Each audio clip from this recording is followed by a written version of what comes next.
My son stood up at a crowded restaurant and called me a loser to my face. His mother, my ex-wife, said nothing. Her new husband just smirked. I didn't say a word either. I just went home. And by the following Monday, I had started the process of taking back everything I ever gave my son. The car he drove, the penthouse he lived in, and the company he thought he built. He was about to learn that a loser like me built his entire world, and a loser like me could tear it all down. My name is Reginald Covington, and at 72 years old, I've learned that silence has many shades. There's the silence of peace, the silence of understanding, and the most dangerous silence of all, the one you use to muffle the roar inside. That night at a restaurant called the Gilded Fork, I was using the third kind. This place was Richard Lawson's territory. He was my ex-wife Brenda's new husband. Everything about it was polished and tastelessly expensive, from the crystal chandeliers that hung like glass jellyfish to the clinking of silver against porcelain. Richard chose it, of course. It was a stage, and tonight it seemed I was the main attraction. My old suit, a Hart Schaffner Marks I'd owned for 20 years, was perfectly tailored and immaculate, but it felt out of place in this sea of silk and cashmere. It was a suit of quality, not of flash. And in my son Andre's world, there was no room for anything that didn't flash. I could feel his eyes on me and those of his wife, Brittany. They weren't looking at me. They were assessing me. Every time I took a sip of water, I saw Brittany's brow furrow slightly, as if the way I held my glass was further proof of my failure. Andre was busier. He was performing. He leaned back in his velvet-upholstered chair, one arm draped casually over the back, the other swirling a glass of red wine. It was a gesture he'd copied from Richard. "The company is exploding," Richard Andre announced, his voice loud enough for the next table to glance over. "We just closed our second round of funding. Investors are lining up. Brittany's right, it's probably time I upgrade the 5 Series to a 7 Series. Brittany let out a little glassy laugh. "You deserve it, honey. You've worked so hard." I remained silent. I knew all about that second round of funding. I knew exactly where every single dollar came from, and it certainly wasn't from the line of investors Andre was imagining. Brenda, my ex-wife, sat there with a tight smile plastered on her face. She had changed.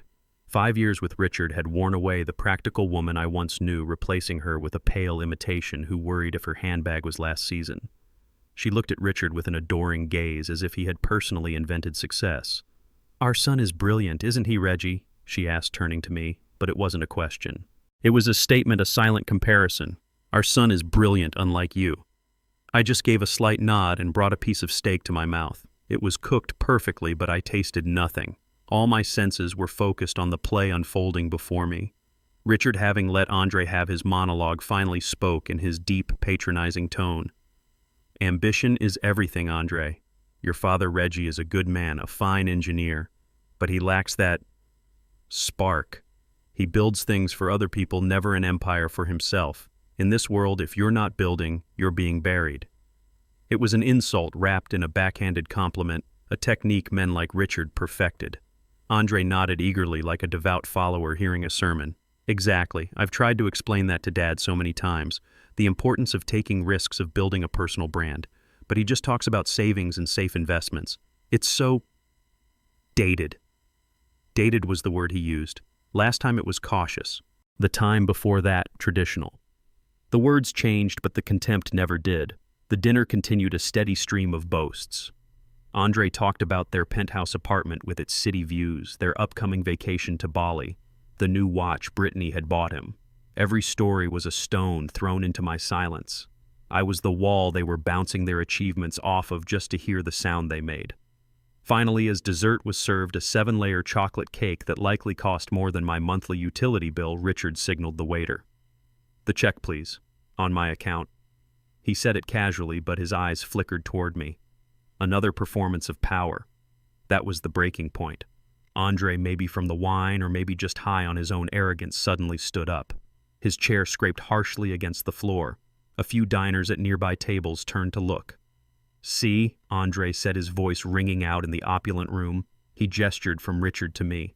"That's the difference. Dad, you're a loser. You've spent your whole life in that dusty old house on those dirty construction sites." Then he turned to Richard, his voice full of admiration. "Richard is not. He's a winner." The air went thick. Brittany nodded smugly, as if her husband had just spoken a great truth. Brenda stared down at her plate, her silence a final act of betrayal. Even the people at the next table quickly looked away, their feigned ignorance a testament to my public humiliation. I looked directly into Andre's eyes. For a split second, I saw a flicker of the little boy I taught to ride a bike, a hint of regret. But it was buried too deep beneath layers of designer clothes and entitlement. I said nothing. The rage I expected to feel never came. In its place was a cold, sharp clarity, a terrifying certainty. It was over. The final thread had snapped.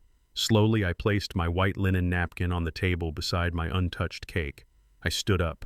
My chair made no noise. My movements were deliberate, measured. I glanced at Brenda, at Richard, and finally at Andre.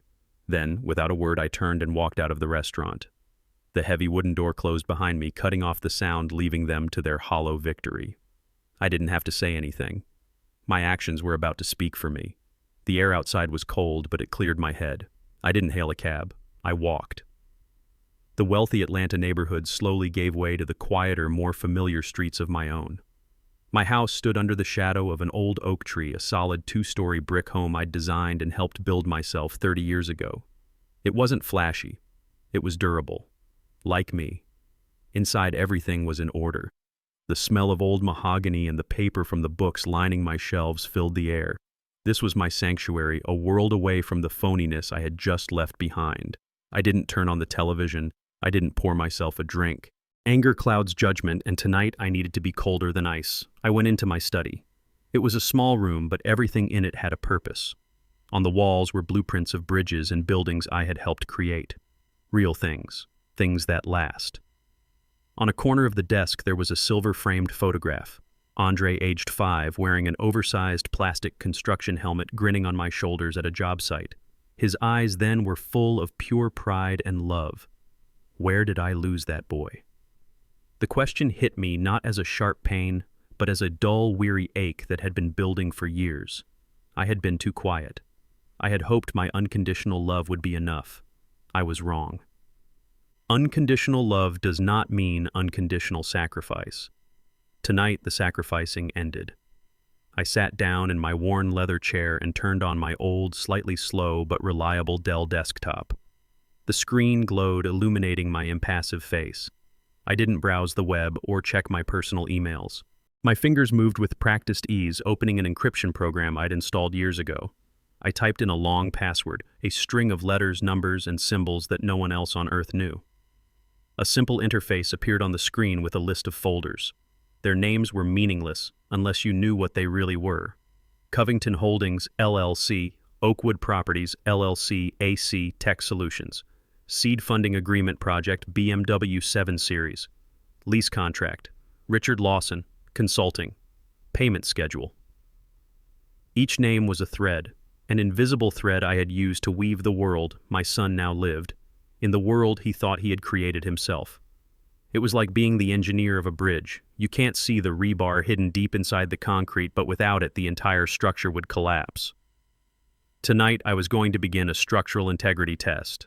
I opened a secure email client. The recipient was already saved. Alicia Warren, a brilliant attorney, a friend I trusted with my life. Alicia wasn't just my lawyer. She was the architect of the financial fortress I had quietly built. She knew every brick, every number. The email I wrote was short. No pleasantries, no long explanations. She would understand. Subject initiate Sunset Protocol. Body Alicia. We need to meet. Tomorrow morning, your office. 8 a.m. Begin the dissolution process for all assets related to AC and associated parties. Priority 1, the vehicle. Reggie. Sunset Protocol was the name we had given it years ago, a contingency plan for a day just like this. A day when the sun would set on an empire built on a lie. I hit send. A soft whoosh echoed in the silent room. It was done. The first domino was now perched at the edge of the table. I felt no satisfaction, no glee. I just felt a strange, quiet calm. The calm of an engineer who knows his design is about to undergo its final definitive test. I had built Andre's life. Now it was time to see if he could stand on his own once I took the scaffolding away. Alicia Warren's office was on the 45th floor of a glass tower that overlooked Centennial Park. It was the kind of place that smelled of success, a mixture of expensive leather and freshly brewed coffee. But it never intimidated me. In many ways, I had helped build it. Alicia greeted me not with a handshake, but with a familiar, weary smile and a heavy ceramic mug. "Morning, Reggie," she said, her voice calm and steady. "I made the coffee the second I got your email. Black, no sugar. The way you drink it when you mean business." She was right. For 20 years, Alicia had been more than my lawyer. She was my strategist, my confidant, the keeper of my secrets. She was the only person on earth who knew the full extent of the financial fortress I had built. I took the mug, the heat warming my cold hands. "Thank you, Alicia." She gestured to one of the plush leather chairs opposite her enormous oak desk. She didn't sit behind it in her seat of power. She sat in the chair next to mine, making us equals. "I'll be honest, Reggie," she said, her sharp eyes studying my face. "When I saw the subject line, Sunset Protocol, my heart sank. I always hoped it was a plan we'd never have to use. I hoped he'd figure it out." I took a slow sip of the dark, bitter coffee. It tasted like resolve. I looked out the window at the sprawling city below, a city I had helped shape with steel and concrete. So did I. "Alicia," I replied, my voice low and even. "But the sun has officially set. It's time to turn off the lights." Alicia nodded slowly, her expression turning from concern to the focused, sharp look of a master chess player seeing the board clearly. "All right, Reggie, walk me through it. I know the legal structures we built, but I need to hear the human part." What was the final straw? I stared into my coffee mug, seeing the reflection of the man my son had called a loser. He said the word Alicia. He said it out loud in public. He called me a loser and called Richard, Brenda's new husband, a winner. And Brenda just sat there and let him. I looked up from the mug and met her eyes. He believes it. He honestly believes the world he lives in is one he created. Today we begin the process of showing him the truth of the foundations he's standing on. Alicia leaned forward, all business now. "Let's review the assets. Let's start with the heart of his so-called empire, AC Tech Solutions." I let out a long, slow breath. Andre always had ambition. I began, my voice a low rumble. I'll give him that. He had big ideas, big dreams. He wanted to be the next Steve Jobs, the next tech mogul from Atlanta. But he had no discipline, no patience, and no money. He came to me about 6 years ago with a half-baked proposal for a software company. It was full of buzzwords and projections that had no basis in reality. I knew if I gave him the money directly, he'd burn through it in a year and learn nothing. I paused, remembering the hopeful, greedy look in his eyes that day. He didn't want a father's guidance. He wanted a bank. So I decided to give him one, just not in the way he expected. I told him I couldn't help that my money was tied up in safe, boring retirement funds. He was so disappointed. He called me old-fashioned. Alicia picked up the narrative, her legal mind filling in the details. And that's when you came to me. We set up the silent trust funded with $2 million based in Delaware for maximum anonymity. Then we created a shell venture capital firm, Innovate Future Group, based out of California. We hired a front man, a retired professor, to be the face of it. As far as Andre knows, he was discovered by a group of forward-thinking West Coast investors who saw his genius. I nodded. He was so proud. He flew to San Francisco, pitched his idea, and walked out with a check. He never once questioned why it was so easy. He thought it was his destiny. He never stopped to wonder who truly owned Innovate Future Group. And the ownership structure of AC Tech Solutions reflects that Alicia continued pulling up a file on her tablet. 60% of the shares are held by Innovate Future Group, which is wholly owned by your anonymous trust. 20% are held by Andre as CEO, and the other 20% are reserved for future employees. You have complete controlling interest, Reggie. He isn't the owner of that company. He is its highest paid employee, and his board of directors is for all intents and purposes you. Next, we move to the symbols of his success. The car, I said the words tasting like ash, the BMW 7 Series. He had to have it. He said it was essential for projecting success to clients and investors. My boy, who used to be happy with a well-maintained Ford, was now convinced the German engineering of his car was a reflection of his own worth. Another easy one, Alicia said, swiping on her screen. He tried to get a lease in his own name, but his personal credit was too thin, so he had the company lease it for him. Or so he thinks. Explain, I said, though I knew the answer perfectly. The lease isn't with AC Tech Solutions, she clarified. It's with a separate entity we created for asset management, Covington Holdings LLC. We presented it to Andre as a third-party fleet management company that AC Tech Solutions would contract with for executive vehicles. He signed the paperwork without a second thought, happy to get his shiny new toy. The contract explicitly states that the vehicle is provided for the use of a designated employee of AC Tech Solutions. The moment he is no longer an employee, the car is no longer his to use, I finished. The irony was corrosive. My holding company, a name he wouldn't even recognize, was providing the chariot for my winner son. He was driving my car paid for with my money, all while calling me a failure. Finally, we came to the biggest piece, the foundation of it all. The penthouse, I said softly. Alicia's expression softened for a moment. This one always felt different, Reggie. It was, I admitted. This was about Brenda as much as it was about Andre. After she left me for Richard, she became obsessed with appearances. She filled Andre's head with the idea that where you live defines who you are. He and Brittany searched for months for the perfect apartment, something that would make their friends jealous. They found the penthouse at the Oakwood. The Oakwood was a beautiful pre-war building that had recently been renovated, a perfect blend of classic architecture and modern luxury. Andre fell in love with it. He told me about it, complaining that it was just out of his price range. He asked if I could help with the security deposit. I told him no, I said to Alicia. I told him it was reckless to live beyond his means. Alicia smiled faintly. And what you didn't tell him was that you had bought the entire building 3 years prior. It was an undervalued asset in a neighborhood that was about to gentrify, I explained, the old engineer in me taking over. The numbers made sense. I purchased it through another LLC, Oakwood Properties. It was a good, solid investment. It was brilliant, Alicia corrected. When Andre applied for the penthouse, the landlord, a property management firm we hired, contacted him with a special offer. They said they were looking for a high-profile tenant like a tech CEO to add prestige to the building, and they were willing to offer him an employee incentive lease. His rent is virtually zero. He just pays the building fees. He signed it, bragging for weeks that the landlord was so impressed with him that he got the deal of a lifetime. He never read the fine print, I said. No one ever does, Alicia confirmed. The fine print, of course, states that the incentive lease is contingent on his continued employment with AC Tech Solutions. It also states that the property management firm can terminate the lease with 72 hours notice for any breach of contract, and the contract defines a breach as anything that might bring the building's name into disrepute. So there it was, the whole house of cards laid out on Alicia's expensive oak desk. His company, his car, his home. Every pillar of his life was a carefully constructed illusion, designed, funded, and owned by the father he called a loser. He wasn't a self-made man. He was a trust fund baby who had never been told the truth.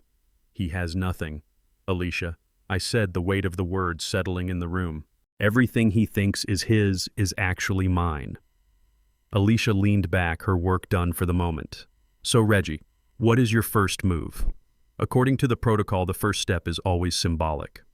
I thought about the arrogant look on my son's face, the way he gestured with his hand that wore a watch I'd paid for, driving a car I owned to go home to an apartment I provided. The car, I said without hesitation. We start with the car. A winner shouldn't have to ride the bus. Alicia made a note on her tablet, her fingers flying across the screen. The car it is, she confirmed, her voice now devoid of any emotion except professional focus. A tow truck can be dispatched to his residence by 9 a.m. Monday morning, citing the termination of the corporate lease agreement. It will be swift and entirely legal. But what's the larger strategy, Reggie? What's the timeline? Do we hit him with everything at once? The car, the corporate accounts, the eviction notice? We can have it all done by noon on Monday if you want. A full-scale blitz. I shook my head slowly, looking past her out at the skyline I knew so well. No, I said. That's not the way. That's destruction. That's revenge. And this isn't about revenge. What is it about? Then, she asked gently. I turned my gaze back to her, trying to find the right words. I thought about my life's work, about the physics of structures and the integrity of foundations. When you need to bring down a building, Alicia, you don't just set off dynamite at the base. That's messy, unpredictable. It sends shrapnel everywhere and hurts innocent people. It's an act of pure destruction. I leaned forward, my hands clasped in front of me. A true engineer, a builder, does it differently. You perform a controlled demolition. You dismantle it piece by piece. You remove the fixtures first, the shiny things that catch the eye. Then you take out the windows, his view of the world. Then you carefully remove the floors one by one until all that's left is the empty frame and the bare foundation. I don't want to destroy my son, Alicia. I want to dismantle the false life he's living. I want him to stand on the cold, hard foundation of reality and finally understand what it takes to build something real for himself. Alicia listened, her eyes never leaving mine. She understood. She wasn't just my lawyer, she was the daughter of a carpenter. She knew the language of building and breaking, a controlled demolition. She repeated, a new understanding dawning in her expression. It's legally cleaner, too. Each action is a separate, justifiable corporate or property management decision. No single action can be construed as a coordinated personal attack. It's airtight. Exactly, I said. So we start with the car on Monday. The symbol of his status, we give him a day to feel that loss, to feel the inconvenience. Then on Tuesday, you freeze the corporate accounts. You cut off his power. Let him feel what it's like when the well runs dry. And Richard Lawson's consulting payments along with it. Let the winner feel the pinch too. I took a deep breath before delivering the final instruction. Then on Wednesday, when he's confused and powerless, you deliver the eviction notice. You take away his security, one piece at a time. Let him feel each wall come down. Let him understand the value of each thing as he loses it. A heavy silence settled in the room. This wasn't a plan born of anger. It was a curriculum, a harsh, painful curriculum. Alicia simply nodded. I understand the lesson plan, Reggie. I'll prepare the necessary documents immediately. I stood up, my old bones aching with a weariness that had nothing to do with age. I had made the decision. Now I just had to live with it. Thank you, Alicia. I walked to the door, then paused with my hand on the handle. Let it begin, I said, my voice barely a whisper. Let the lesson commence. The rest of that week was perhaps the quietest of my life. After leaving Alicia's office, I felt a strange sense of peace settle over me. The decision had been made. The plan was in motion. There was nothing left to do but wait for the gears to turn. I spent Friday and Saturday in my garden. My rose bushes needed pruning, a task I usually enjoyed, but now took on with a new solemn purpose. My hands, calloused from a lifetime of work, moved with practiced precision. Snip, a dead branch fell away. Snip, an overgrown shoot that was taking nutrients from the main stem. I thought about what I was doing. Gardening is an exercise in ruthless compassion. You can't be sentimental about the parts of a plant that are weak or diseased. If you let them grow, they will eventually poison the whole bush. You have to cut them back sometimes almost to the stalk to give the plant a chance to grow back stronger, healthier. You do it not out of anger, but out of a desire for the plant to reach its full potential. My son was a magnificent plant that had become overgrown with the weeds of entitlement and arrogance. I was just the gardener doing the hard, necessary work. On Saturday afternoon, my phone buzzed on the small wooden bench beside me. I picked it up. Andre's name glowed on the screen. A week ago, my heart would have leaped. I would have answered immediately, ready to absorb whatever casual disrespect he threw my way just to hear his voice. Now I simply looked at his name. I watched it flash again and again, a desperate digital cry. Then I placed the phone face down on the bench and went back to my roses. An hour later, it buzzed again. This time it was Brenda. I didn't even bother to look. Her silence at the dinner table had been her answer. My silence was now mine. That evening I sat in my worn leather armchair, a place I had spent countless hours reading. I wasn't reading a thriller or a mystery. I was rereading a biography of Ulysses S. Grant, not the general but the president, a man who was quiet, underestimated, and constantly battling the corruption of those around him. I came across a passage about his steadfastness, his ability to absorb blows and criticism without flinching all while focusing on the larger strategic goal. He wasn't flashy. He was solid. He dealt not in opinions, but in outcomes. I closed the book and thought about the word Andre had used. Loser. He saw my quiet life, my modest home, my old car, and he saw a man who had lost at the game of life. He never saw the foundations. He never understood that the loudest person in the room is often the weakest. He, Brenda, and Richard were playing a game of checkers, making loud, obvious moves. They never realized I was playing chess, quietly positioning my pieces for a checkmate that was decided 10 moves ago. Sunday was even quieter. I attended church, the same one I'd been going to for 40 years. I listened to the sermon on accountability and consequence. I felt a sense of clarity, not guilt. I was holding my son accountable. I was delivering the consequences he had earned. After the service, I spent the afternoon in my workshop sanding down a piece of old oak, the rhythmic motion calming my soul. The phone remained on the kitchen counter, silent now. They had likely given up, assuming I was sulking. They had no idea. As dusk fell, I sat on my back porch watching the sun dip below the horizon, painting the Atlanta sky in shades of orange and purple. The air grew cool. The weekend was over. My final quiet weekend before the storm. I thought of the name Alicia, and I had given the plan the Sunset Protocol. It was fitting. The sun was setting on my son's life as he knew it. And tomorrow morning with the dawn, his harsh, necessary education would begin. I felt no joy, only a profound, heavy certainty. The lesson was coming. I spent my weekend in quiet contemplation. My son, as I would later piece together from a series of frantic voicemails and tearful confessions, spent his in a cacophony of self-congratulation.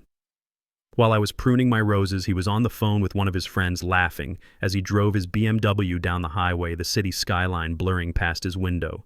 "Dude, you should have seen his face," Andre had said, his voice booming through the car's Bluetooth speakers. I finally just told him the truth. Called him a loser right to his face. Yeah, he just got up and walked out. Total drama queen. What's he gonna do? He'll get over it. He always does. He'll call in a week acting like nothing happened. He saw my lifetime of patience not as a gift, but as a weakness. He saw my silence not as a warning, but as surrender. That evening, while I was reading about President Grant, Andre and Brittany were in their penthouse scrolling through a website for luxury watches on Brittany's tablet. She had pointed to a gold one with a diamond bezel. "Should I get it, babe?" she'd asked. "It's a little extravagant." Andre, I was told, had scoffed. "Of course you should. We deserve it." Especially after the way my dad acted at dinner. Honestly, I think we need to treat ourselves after that embarrassment. In his mind, he was the victim. My quiet departure was an act of aggression against him, a social faux pas that required retail therapy to overcome. He had no capacity to see his own cruelty. His world was a mirror, and all it showed was his own reflection. He had even called Richard, seeking praise for his brave performance. Richard, ever the opportunist, had supplied it in abundance. "You did the right thing, Andre," the man had said, his voice smooth as oil. "Sometimes you have to set firm boundaries with people from a different generation. People who don't understand the mindset of a winner." "Thanks, Richard." Andre had replied, his voice full of a warmth he hadn't used with me in years. "It's just good to finally have a real role model to look up to." A real role model. A man whose entire consulting business consisted of a single inflated contract with a company I owned. The irony was a bitter pill. Andre had finished that weekend looking out the vast window of his apartment, the city lights spread out beneath him like a carpet of jewels. He was on top of the world he believed he had built. He likely thought of me, the old man in his dusty house, and felt a pang of what he probably mistook for pity. He probably thought, "He'll come around. He has to.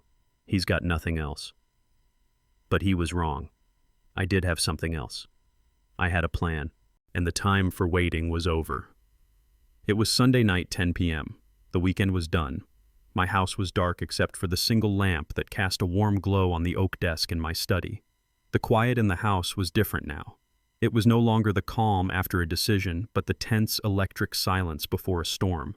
The fuse had been lit on Friday, and it had been burning slowly, silently all weekend. Now it was nearing the powder keg. I wasn't pacing. I was sitting in my leather armchair, the biography of Grant resting in my lap, my eyes closed. I was listening, waiting. At precisely 10:01 p.m., a soft chime echoed from my old Dell computer, an email notification. I didn't rush. I took a deep breath, placed my book carefully on the side table, and rose from my chair. I walked to the desk, the wooden floorboards creaking softly under my weight. The screen was bright in the dark room.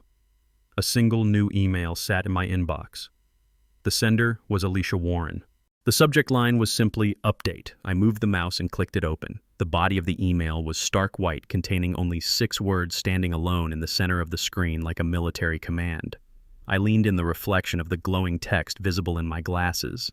The first domino has been pushed. Monday morning dawned bright and obnoxious sunlight streaming through the floor-to-ceiling windows of the penthouse and glinting off the polished chrome of their espresso machine. For Andre, the world felt perfect. The weekend had been a triumph. He had finally put his father in his place, asserting his own status as the family's new alpha. He felt powerful, a feeling amplified by the expensive Italian suit he was putting on and the sleek black BMW 7 Series that was waiting for him in the reserved parking spot in the garage below. Brittany was humming as she applied her makeup, a small, satisfied smile on her face. "Are you sure you don't want me to drive you today, honey?" she asked, looking at his reflection in the mirror. "We could take the Benz. I have that spa appointment at 11. Andre chuckled, adjusting his tie. "Nah, I've got a lunch meeting with some new potential clients. I need to roll up in the Beamer. You know how it is. Image is everything." He leaned in and kissed her on the cheek, the scent of her expensive perfume filling his senses. "Besides," he added, his voice dropping to a conspiratorial whisper, "I think we've earned the right to show off a little. We're winners, remember?" She giggled and swatted him playfully. "Go on, get out of here, you big shot." Feeling on top of the world, Andre grabbed his leather briefcase and headed for the private elevator that went directly to the resident's garage. The ride down was smooth and silent. The doors opened to a pristine, well-lit space. And there it was. His car.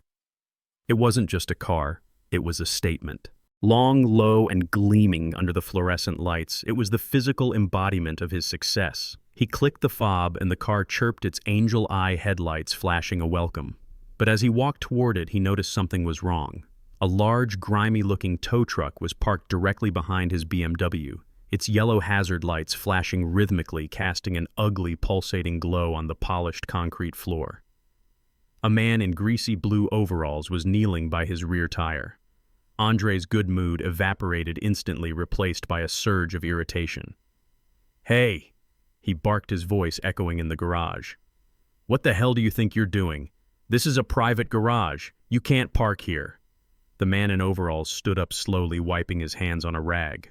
He was big, with a weathered face and a completely neutral expression. He didn't look impressed. He didn't look intimidated. He just looked tired. "You Andre Covington?" he asked, his voice a gravelly monotone. "I am," Andre snapped. "And you're about to get your rust bucket towed if you don't move it in the next 10 seconds. You're blocking my car." The man didn't move. Instead, he simply gestured with his thumb toward the back of the BMW. "No, sir, I'm not blocking your car. I'm here to repossess it." The words didn't register at first. They were so absurd, so out of place in his perfect world that his brain refused to process them. He actually laughed, a short, incredulous bark. "Repossess it? You must be joking. This car is paid for. It's a corporate lease. You've obviously got the wrong car, pal." The driver just sighed, as if he'd had this exact conversation 1,000 times. He pulled a clipboard from the cab of his truck and held it out. Work order says black BMW 7 Series license plate, 8 Kilo Victor 391. Belongs to a Mr. Andre Covington. "That you..." Andre's face flushed with anger. This was humiliating. "Yes, that's me, but there's been a mistake. A stupid mistake. Who sent you AC Tech Solutions? Because I own that company and I can assure you we haven't missed a payment." The driver pointed a greasy finger to a line on the work order. "The order's not from AC Tech, sir. It's from the title holder, a company called Covington Holdings, LLC. Andre stared at the name. Covington Holdings. It meant nothing to him. A surge of relief washed over him, followed by renewed fury. "See, I told you. I've never heard of that company. It's a clerical error. Now get your truck out of here before I call security and have you arrested for trespassing." The driver just shook his head, a flicker of something like pity in his eyes. "Sir, I've got a legally executed repossession order. If you have a problem with it, you need to call the leasing company." He turned his back on Andre and started attaching a heavy chain to the undercarriage of the BMW. The sound of metal clanking against metal was like a physical blow. "Hey, get your hands off my car!" Andre shouted, his voice cracking with rage. He pulled out his phone, his hands shaking so much he could barely unlock it. He found the number for the leasing company and jabbed the screen. Brittany was going to be late for her spa day. He was going to be late for his meeting. This was a disaster. After an excruciatingly long series of automated menus, A calm female voice finally answered. Premier Executive Leasing, this is Sarah speaking. How can I help you? My name is Andre Covington, he said through gritted teeth. You have made a massive mistake. You sent a tow truck to repossess my car, a BMW 7 Series. I need you to call it off right now. There was a moment of silence filled only by the sound of furious typing. I see your account, Mr. Covington, Sarah said, her voice perfectly polite and completely unhelpful. Yes, the BMW 7 Series. It looks like the repossession order was issued this morning at 8:05 a.m. I know it was issued. I'm telling you it's a mistake, Andre was practically shouting into the phone. The tow truck driver was now lowering the lift, preparing to hoist the front wheels of his beautiful car off the ground. I'm not seeing any mistake in the system, sir, Sarah continued, her tone unchanging. The lease agreement was terminated by the owner of the vehicle, Covington Holdings, LLC. I've never heard of Covington Holdings, he yelled. The lease is through my company, AC Tech Solutions. I can see that AC Tech Solutions was the authorized user, sir, she said calmly. But Covington Holdings, LLC is the legal owner and lessor of the vehicle. As the owner, they have the right to terminate the lease at any time per Section 4, Paragraph B of your agreement. We are simply the administrators. His mind was reeling. It made no sense. He felt a wave of dizziness. This is insane. Put me through to someone at Covington Holdings, then I'll clear this up. I'm sorry, sir, Sarah said, and for the first time he detected a note of finality in her voice. We don't have a public contact number for that entity. All communications are handled through their legal representatives. We have fulfilled our legal obligation by acting on their request. This matter is now closed on our end. Closed. It's not closed. The front wheels of the BMW were now off the ground. The car, his symbol of power and success, was hanging there, helpless and pathetic. Is there anything else I can help you with today, Mr. Covington? Sarah asked, as if she were asking if he wanted fries with his order. He was speechless. The injustice of it all choked him. He heard a click, and the line went dead. She had hung up on him. He looked up from his phone, his face a mask of disbelief and impotent rage. The tow truck driver was in his cab, starting the engine. The powerful diesel engine roared to life, drowning out all other sound. Andre was left standing there in his $1,000 suit and his shiny Italian shoes, utterly powerless. He watched as the truck slowly, carefully pulled his car out of the parking spot. He watched it being dragged backwards up the ramp, its rear wheels scraping meekly against the concrete. He watched as the symbol of his entire identity was hauled out of his private garage and into the harsh light of day, disappearing from his life forever. The yellow lights flashed one last time before the truck turned the corner, and then there was only silence. He was left alone in the garage with an empty parking space and the faint smell of diesel fumes.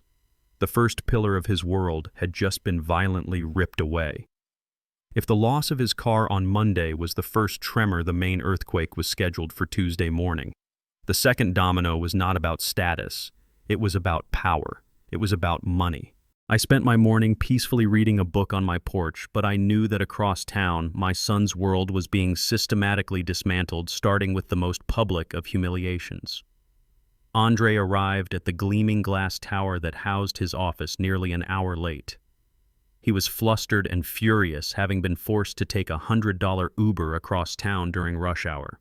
He was determined to project an air of calm control to show his employees that nothing was wrong.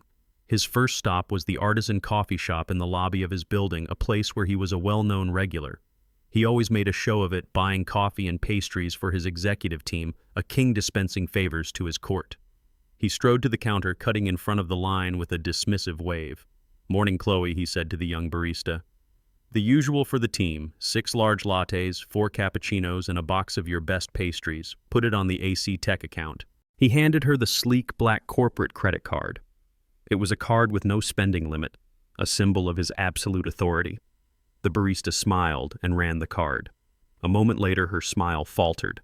An awkward beep echoed from the machine. "I'm sorry, Mr. Covington," she said, her voice a little too loud in the suddenly quiet cafe. "It's been declined." Andre stared at her as if she'd spoken in a foreign language. "What? That's impossible. Run it again. Your machine is probably acting up." She ran it again. The same beep, the same apologetic look. "Declined," she repeated. People in the line behind him were starting to stare, their morning routines interrupted by this small, delicious drama. He could feel their eyes on him. He, Andre Covington, the tech wonderkind, couldn't buy a round of coffee. His face turned a deep, blotchy red. "This is ridiculous," he hissed, snatching the card back. "There must be an issue with the bank's network." He fumbled for his personal wallet, a desperate attempt to save face. He pulled out a handful of cash, all he had on him, and slammed it on the counter. "Here, keep the change." He turned on his heel and stormed out of the coffee shop, leaving the box of pastries and the tray of unmade coffees behind. He didn't want them anymore. The gesture of generosity had become a badge of shame. He rode the elevator up to his office on the 30th floor, his jaw clenched so tight it ached. His office was a corner suite with glass walls, a fishbowl for the whole company to see their leader at work. He sat down heavily in his ergonomic chair, the anger giving way to a cold knot of anxiety in his stomach. He needed to fix this. Now. He opened his laptop and navigated to the company's internal financial portal. This was his dashboard, his control panel. From here he could see everything: cash flow, payroll, expenditures. He typed in his username and password.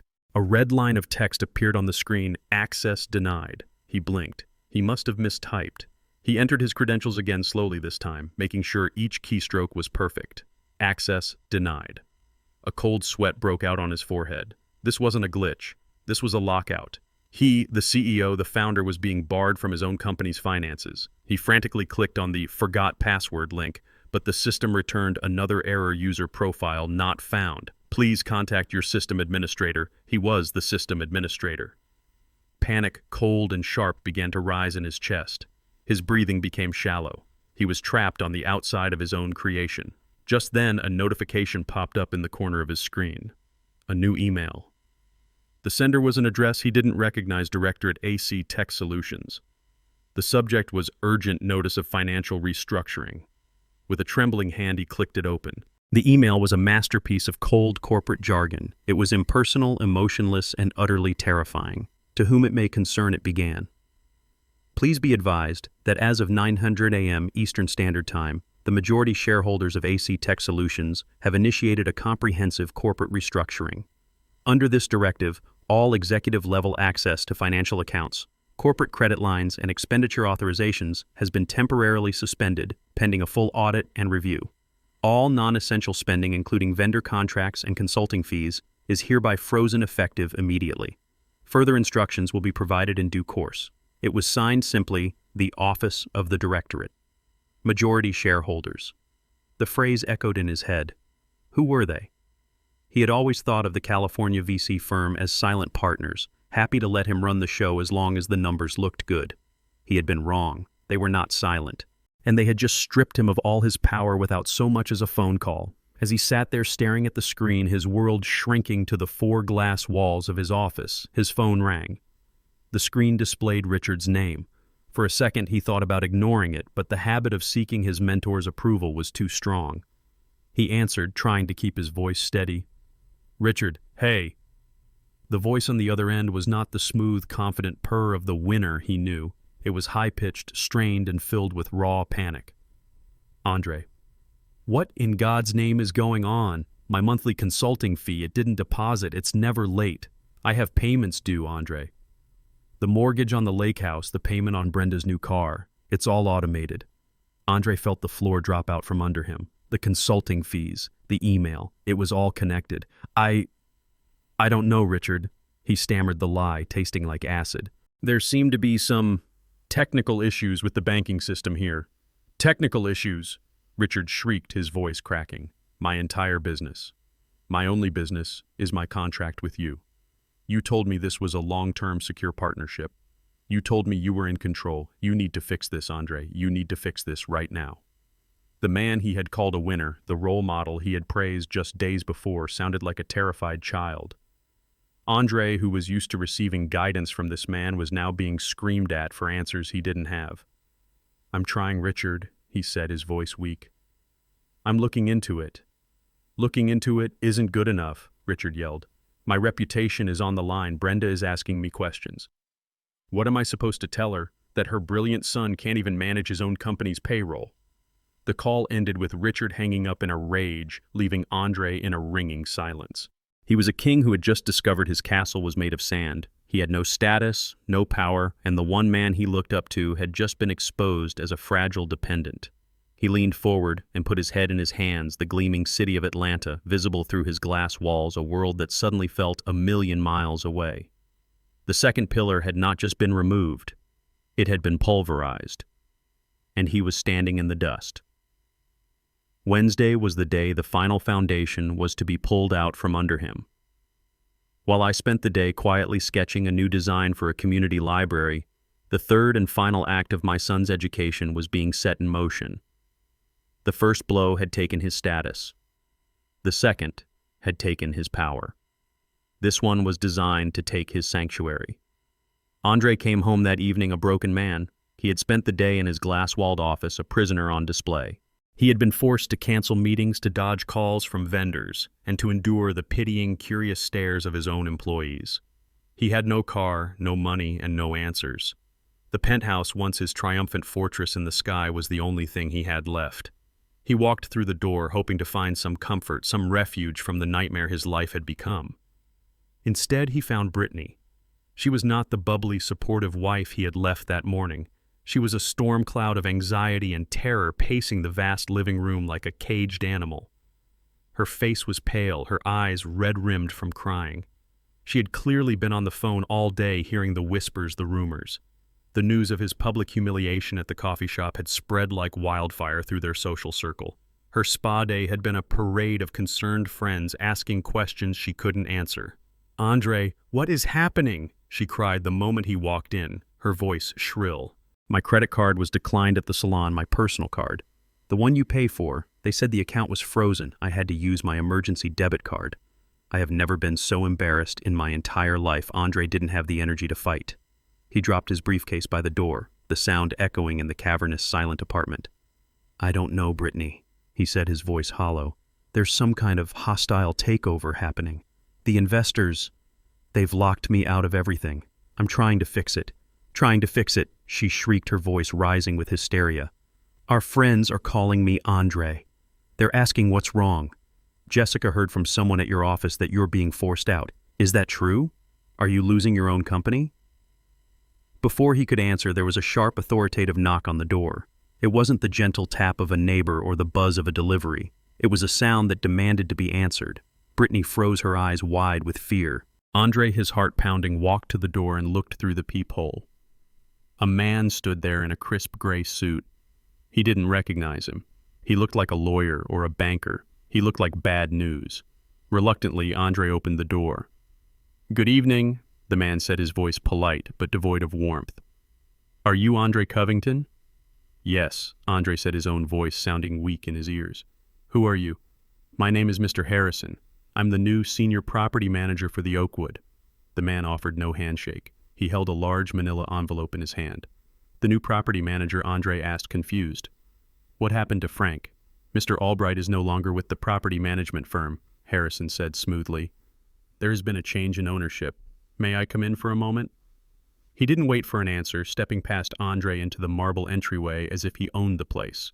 And in a way he did. Brittany stood by the window, wrapping her arms around herself, watching the scene unfold with a look of pure dread.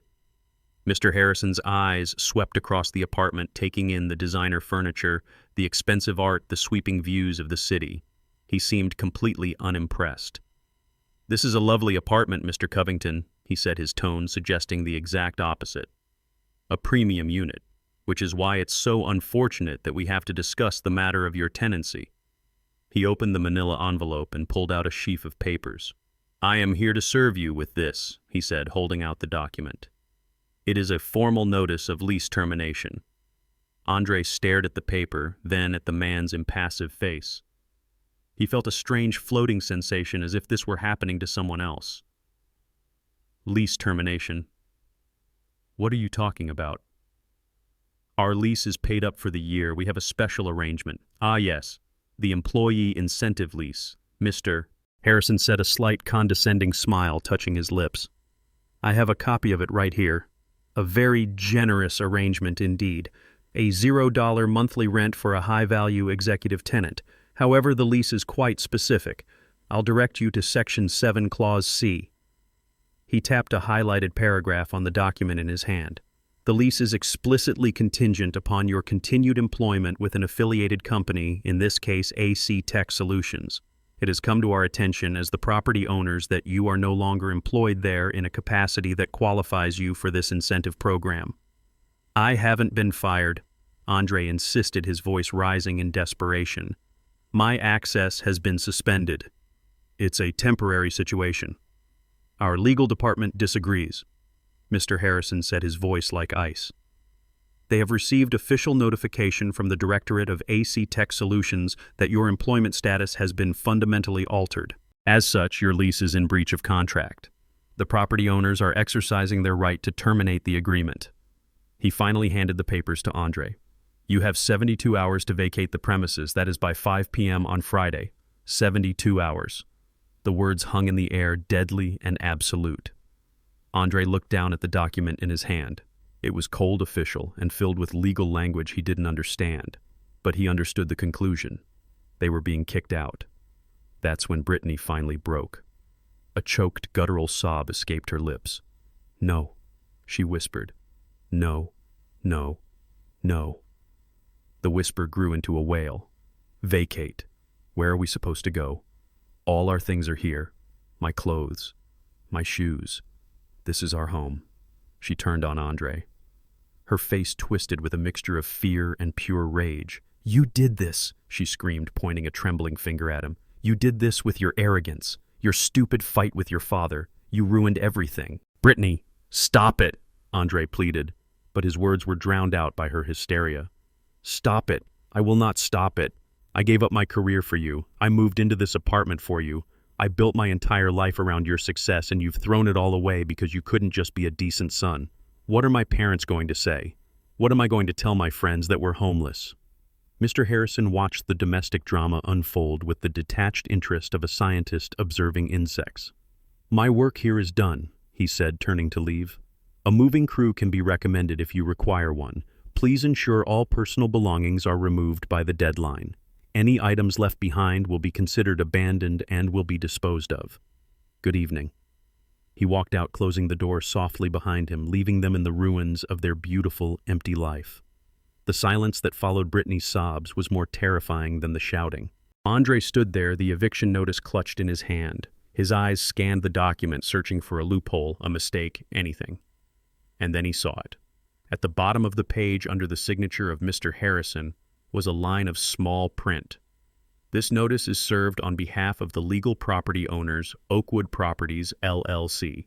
Oakwood Properties, another name he didn't recognize, another invisible force controlling his life. A car repossessed by Covington Holdings, a company seized by anonymous shareholders, a home taken by Oakwood Properties. It was a coordinated attack. This wasn't bad luck. This wasn't a hostile takeover. This was personal. And in that moment of absolute despair, as he stood in the home he no longer owned with the wife who now hated him, stripped of his car and his money, a lifetime of resentment and denial finally coalesced into a single burning point of rage. There was only one person who could be behind this. One person who was quiet enough, clever enough, and he now realized ruthless enough to orchestrate such a complete and total destruction. The person he had dismissed as a failure. His hands shook as he pulled his phone from his pocket. He didn't think about what he would say. He was past thinking. He was a cornered animal, and he was going to lash out at his tormentor. He found the number he hadn't called in over a week and hit dial. It rang once, twice. Then he heard the calm, familiar voice on the other end. Hello? The sound of his father's voice, so steady and untroubled, broke the last of his restraint. You, Andre snarled into the phone, his voice a venomous whisper. You did this. All of it. The car, the company, the apartment. This was you, wasn't it? He wasn't asking a question. He was making an accusation. He heard a long silence on the other end of the line. It was the same silence from the restaurant, the same silence from the weekend. But now it wasn't a silence of weakness. It was the silence of absolute power. When my voice finally came, it was quiet, but it carried the weight of an anvil. Andre, I said, I think it's time we had a talk. He arrived less than 30 minutes later. I heard the sound of a cheap Uber pulling up, the kind with a rattling engine and a driver who was talking too loudly on his phone, a far cry from the silent electric purr of his BMW. I didn't go to the door. I simply waited in my study, the same room where I had launched the protocol that had systematically erased his life. I heard the doorbell ring, a frantic, impatient jab. I let it ring again before I used the intercom on my desk. "The door is open, Andre. Come to the study." He stormed in, not with the confidence of a CEO, but with the blustering rage of a cornered child. His expensive suit was wrinkled, his tie was loosened, and his face was pale and slick with a sheen of desperate sweat. He stood in the doorway of my small study, his chest heaving, his eyes scanning the room as if searching for the hidden levers of his destruction. He looked at the old oak desk, the shelves overflowing with books on engineering and history, the framed blueprints on the wall. For the first time in his life, he was seeing this room not as his father's dusty, boring hobby space, but as it truly was, the command center. I was sitting in my worn leather chair behind the desk. I didn't stand up. I didn't raise my voice. I simply watched him, my hands folded calmly on the desk's surface. In this room on my territory, I was the one with the power. The silence stretched thick and heavy. I let it hang in the air, forcing him to be the one to break it. "How could you?" he finally burst out, his voice a ragged mess of anger and disbelief. "How could you do this to me, to your own son, to your family? You've destroyed everything, everything I've ever worked for. The phrase was so absurd, so completely detached from reality that I almost laughed. But this was not a time for laughter. This was a time for cold, hard lessons. I looked at the man standing before me, this man-child who had built his entire identity on a foundation of my money and his own lies. He wasn't a supplicant, not yet. He was still too proud, too angry. He hadn't come here to apologize. He had come here to demand that I fix the world he had broken. I let his words echo and die in the quiet room. I didn't respond to his accusations. I didn't engage with his drama. I simply gestured to the simple wooden chair opposite my desk. "Sit down." "Andre," I said, my voice quiet, but carrying an authority he had never heard from me before. "The yelling is over. You've had your say. Now it's time for you to listen." He sat. The anger hadn't left his face, but it was now mixed with a confused, fearful apprehension. It was the look of a man who senses the ground is about to give way beneath him, but doesn't know why. I didn't give him time to gather his thoughts or formulate another accusation. I simply swiveled the large monitor on my desk to face him. The screen was blank except for a single folder in the center labeled simply, "The Foundation." "You said you worked for everything you have." I began, my voice as calm and steady as a surveyor's hand. "That's a commendable sentiment. So, let's review your work. Let's start with your greatest achievement. AC Tech Solutions." I clicked open the folder. A series of legal documents appeared neatly organized. "Do you remember 6 years ago when you pitched your idea to those venture capitalists in California, Innovate Future Group?" He nodded slowly, a flicker of his old pride in his eyes. "They saw my potential. They believed in my vision." "They did," I agreed, "because I instructed them to." I clicked on a document titled Innovate Future Group Incorporation. The articles of incorporation were clearly displayed. I pointed to the section listing the primary shareholder. "Innovate Future Group is a shell corporation, Andre. It was created by my lawyer, Alicia Warren, for the sole purpose of funding your company. And as you can see, it is wholly owned by an anonymous trust based in Delaware." His eyes narrowed, struggling to understand. "A trust? What trust?" I opened the next file, Covington Family Trust Declaration. My name was listed as the sole grantor and trustee. His name was listed as a potential beneficiary, but with no controlling rights. "This trust," I said quietly. "My trust. I didn't want to just give you the money. I wanted you to feel like you had earned it. So I created a stage for you with actors and props, but you seem to have mistaken the stage for reality." I then opened the final document in that section, the AC Tech Solutions Shareholder Agreement. My finger traced the line item showing Innovate Future Group's 60% controlling stake. "You don't own your company, Andre," I said, my voice cutting through the silence like a scalpel. "You are its chief employee. You have a 20% stake, a generous gift, but one that leaves you with no actual power. The majority shareholders, the board of directors, you've never met. That's me. You're not building a company, Andre. You're playing in a sandbox I built for you." He was shaking his head, a gesture of pure denial. No, that's not possible." I built it. I didn't argue. I simply moved on to the next exhibit. Let's talk about your car. Or rather, my car. I closed the company folder and opened a new one labeled Assets. The lease agreement for the BMW 7 Series filled the screen. You told me you needed it to project success, a noble goal. But your personal credit wasn't strong enough, was it? So the company leased it for you. It was a corporate expense, he said weakly, grasping at straws. Not exactly, I corrected him. Your company doesn't have the credit for a vehicle like that either. The lease, as you can see, is not with AC Tech. It's with a different company. I highlighted the name at the top of the contract. Covington Holdings, LLC, another one of my companies. You were listed as an authorized user and employee perk. You didn't earn that car, Andre. You were permitted to drive it. And when your behavior no longer merited that perk, the permission was revoked. It's that simple. He looked as if he had been physically struck. The symbol of his status, the very machine that announced his arrival as a winner, was just a hand-me-down from the father he scorned. He opened his mouth to speak, but no words came out. I was relentless. I moved to the next folder. And then there's the penthouse. Your castle in the sky. I opened a file containing the deed to the Oakwood building. The owner was listed clearly, Oakwood Properties, LLC. I then brought up the incorporation papers for that LLC. Again, my name was the only one on it. You told me about that apartment, I said, my voice softening slightly, a calculated move to make the blow land harder. You said it was perfect, but just out of your price range. You were right. It was. You couldn't afford it. In fact, no one can rent that particular unit. But the lease, he stammered. The employee incentive lease? There is no such thing, I said flatly. That was a fiction, a story created by the property management firm that works for me to make you feel special. The truth is much simpler. I bought that entire building 3 years ago as an investment. You weren't a high-profile tenant. You were my son living rent-free in my house. You weren't a resident, Andre. You were a guest, and your behavior was no longer welcome. The blood had drained from his face. He was staring at the screen at the irrefutable black and white proof of his entire fraudulent life. Every pillar he had used to define himself, his company, his car, his home, was an illusion I had created.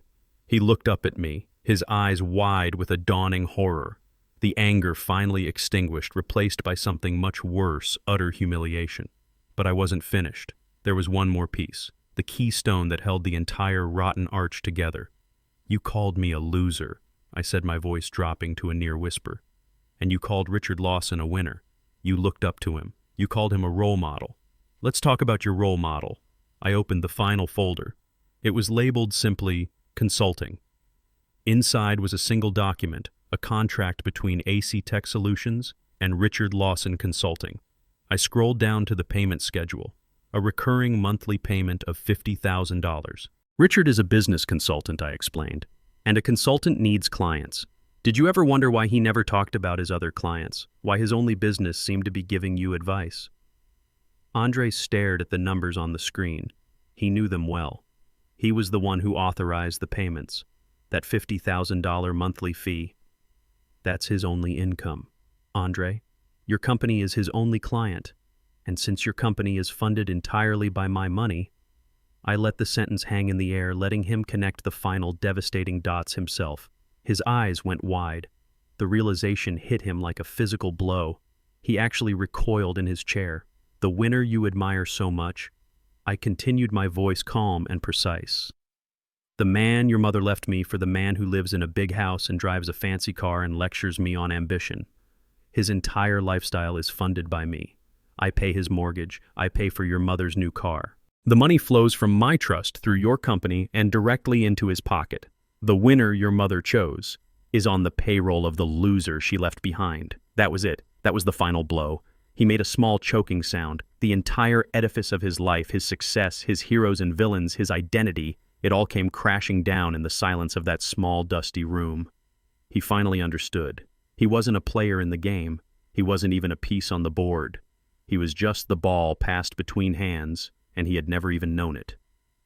I leaned back in my chair and closed the laptop. The presentation was over. I didn't take anything from you, Andre, I said, my voice now gentle, the lesson delivered. I simply took back what was mine, A loser has to manage his assets carefully, you see.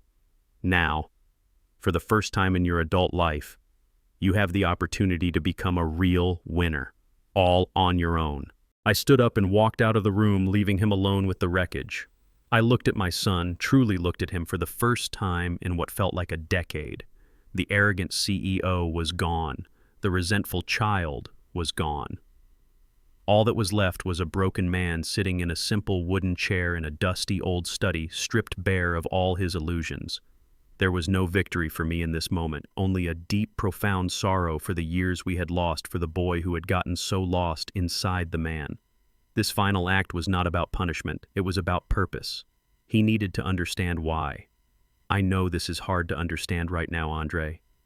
I began, my voice softer now, the sharp edges of the lawyer and the strategist falling away, leaving only the father. And I know you hate me. You have every right to. But I need you to listen very carefully. This was never about destroying you. It was about destroying the lie you were living in. The man at that dinner table, that wasn't my son. That was a hollow shell, a puppet built from my money, and Richard's empty words, and your mother's obsession with appearances. I gestured around the room to the evidence of a life built with hands, not just with money. You've been living on a stage, Andre, playing the part of a successful man. All I did was take down the set. What you're feeling right now, this fear, this humiliation, this gut-wrenching emptiness, it's the first real thing you've felt in a very long time. This is the foundation. This is ground zero. This is where a man begins to build a life, not just pretend to have one. He looked up at me, his eyes pleading, perhaps expecting me to offer him a lifeline to tell him this was all just a temporary lesson. I offered him none. The trust I created for you still exists, I told him. Your name is still in it, but you will not see another dime of my money, not until you have proven you can build something of your own. Go get a job, Andre. A real job, not a title. It doesn't matter if it's waiting tables or working construction. Pay rent on an apartment you can actually afford, not one you can show off. Learn the value of a dollar that you have earned with sweat and exhaustion. Learn humility. Learn respect. And most importantly, learn who you are when you have nothing. I stood up the old leather of my chair, groaning in protest. Maybe one day, years from now, you'll become the man I always hoped you'd be. Not a winner by Richard's definition, but a man of substance, a builder. A man who understands that his worth is not in what he owns, but in who he is. Until that day, you are on your own. With that, I slowly and deliberately closed the lid of my laptop. The soft click echoed in the silent room. It was the sound of a door closing, a chapter ending. The presentation was over. The lesson had been delivered. I turned and walked out of the study, leaving my son alone with the truth. I didn't look back. There was nothing more to say. I left Andre in the study, a ghost haunting the ruins of his own life. I didn't know where he went after that. I didn't ask. My part in that chapter of his life was over. The lesson had been delivered. Whether he learned from it or not was now entirely up to him. The days that followed were the quietest I had known in 30 years. The house felt lighter, as if a great oppressive weight had been lifted from its very foundations. There were no frantic phone calls, no passive-aggressive text messages, no manufactured family dramas that required my silent financial intervention. There was only peace. A week later, I was sitting on my back porch as evening settled over the neighborhood. The Georgia air was warm and thick with the scent of jasmine from the vine climbing the trellis beside me. I held a cool glass of iced tea, the condensation dripping onto the worn wooden armrest of my rocking chair. The chair moved back and forth in a slow, steady rhythm, a cadence of contentment. I wasn't waiting for anything. I wasn't anticipating a call or worrying about a problem. I was simply present. For the first time in years, my mind was not occupied with my son's manufactured crises or my ex-wife's insatiable desire for more. I was alone, but I was not lonely. The silence was not the silence of absence, but the silence of serenity. I thought about the word Andre had used at that dinner, the word that had set all of this in motion: loser. For years, I had allowed that unspoken accusation to define the terms of my existence. I had poured my life's work, my intelligence, and my fortune into a bottomless pit of his and his mother's ego, all in a desperate, misguided attempt to prove I wasn't what they thought I was. I had sacrificed my own peace to fund their chaotic lives. But sitting there listening to the crickets begin their nightly chorus, I realized the truth. I had never been the loser. I had been the host for a parasite. And now, I was finally free. I had completed my final project. It was not a bridge of steel or a building of concrete. It was the careful, painful demolition of a toxic family structure. And now, in its place, there was room for something new to grow. I didn't know what the future held for my relationship with my son, but I knew my own future was finally mine. The sudden jarring ring of my cell phone on the small table beside me felt like a violation of that newfound peace. I looked at the screen. It was Brenda. I almost didn't answer. I had nothing left to say to her, but some part of me, a lingering curiosity, perhaps wanted to see the final act of this play. I let it ring a few more times, a small assertion of my new boundaries, before I picked it up. I pressed the button and held the phone to my ear but said nothing. For a moment, all I heard was ragged, frantic breathing. Then her voice came through a torrent of raw, unfiltered panic. It was not the voice of the poised, condescending woman from the restaurant. It was the desperate shriek of someone whose world was on fire. Reggie. Reggie. Thank God. You have to do something. You have to help us. I remained silent, letting her words rush into the void. It's Richard, she cried, her voice cracking with a sob that held no sadness, only terror. He's ruined. It's all gone. The consulting contract with Andre's company. It was everything. They terminated it. We got a notice from the bank this morning. They're foreclosing on the house. The lake house, Reggie. They're taking our house. I listened. My expression unchanged. I took a slow sip of my iced tea. And the car, my Mercedes. Richard leased it and the payments were tied to his business account. They're going to take it back. I have nothing. Reggie, do you hear me? Nothing. I went to the country club today and my membership was suspended. I can't live like this. This is not my life. Her voice rose to a hysterical pitch. This is your fault, all of it. This is because of what you did. You were jealous of Richard, jealous of Andre's success, so you decided to destroy all of us. How could you be so cruel after everything we had, after all our years together? I am the mother of your son. It was a stunning performance. In her version of reality, she was the victim. Richard was the victim. Their extravagant, debt-fueled lifestyle was something they were entitled to, and I was the villain for turning off the faucet that had supplied it all. There was no apology for what had been said at the dinner. There was no concern for Andre's well-being.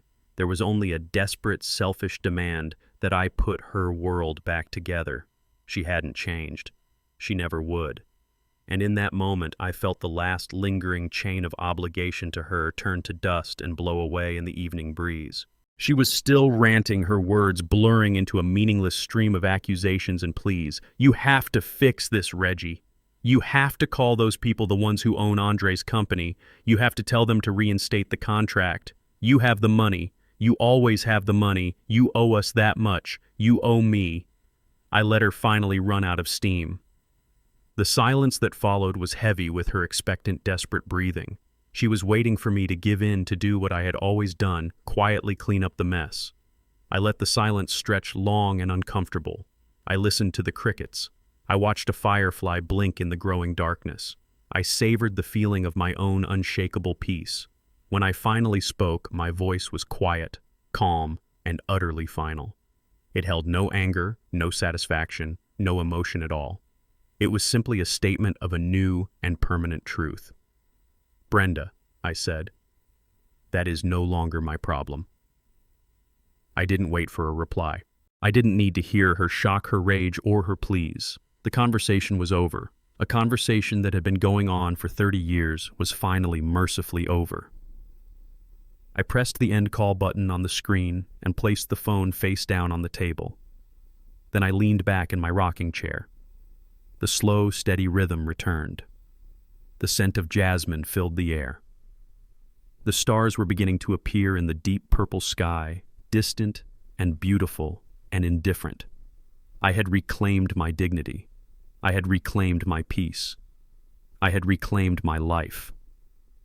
And in the profound, perfect silence of that Georgia evening, I finally felt like a winner. This painful chapter taught me a lesson that took 72 years to fully understand. For too long, I had confused financial support with fatherly love, and in doing so, I allowed my patience to be seen as weakness.